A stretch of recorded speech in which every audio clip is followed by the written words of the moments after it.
right, ladies and gentlemen, boys and girls, welcome back. It's Dave. It is the Real Music Observer, observing real music in real time for real people, just like you right there, just like me right here. Why professional courtesy matters in the Fleetwood Mac debacle. That is the topic of this particular video.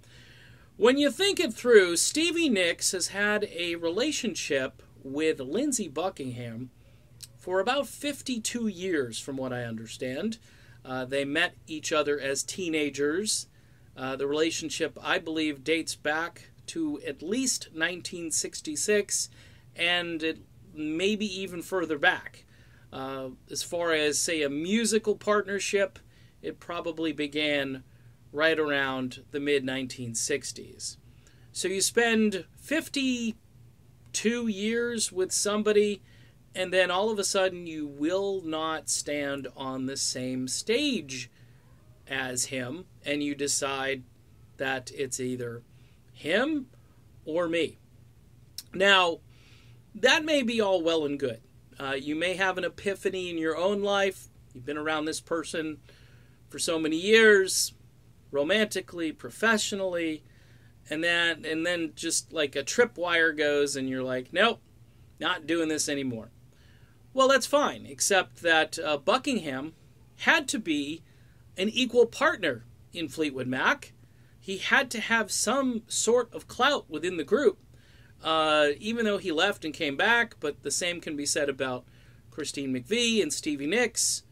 So when he's brought back into the fold, I'm sure he's made a full partner, or his former status has been restored. So from a legal standpoint, you would think that Buckingham would be in really good shape. I mean, this relationship is a very old relationship, and to sever it so arbitrarily and so quickly and without real public explanation, and yes, I know there's a talking point that went out and another talking point went out, but the email surfaced, and I think that's very important. By the way, if you're going to review Fleetwood Mac concerts, you may want to put that in as a little detail as to why Lindsey Buckingham is no longer with Fleetwood Mac. He wanted to be with Fleetwood Mac. These headlines that read, Fleetwood Mac severs ties with Lindsey, or Lindsey departs Fleetwood Mac, that one, the second one, really irritates me. Like he just on a whim decided to leave the band.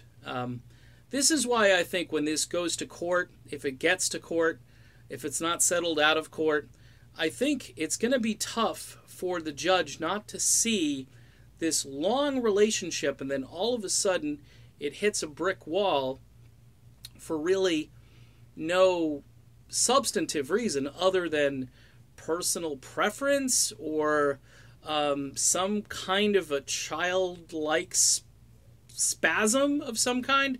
I mean, I just don't see it in the same way that all of the defenders see it, that, hey, he was kind of stale and he was old news or secondhand news, sorry, and he needed to go away. And they're better without him because he was a drag on the group.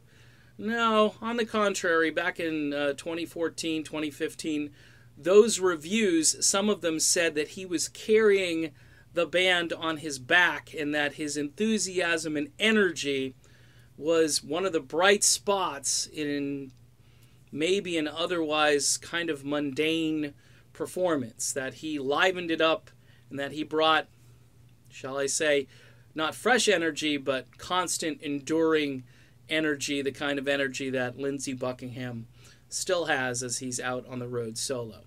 So just some thoughts on this. I think it's kind of tough in the long run for these guys to say that, hey, we had every right to do this. Well, no. I think Buckingham's status within the group has to be on the same level as the other Rumors 5 members, or Rumors 4 other than himself. That's just my take. You probably have a different one. All right. Done. Bye.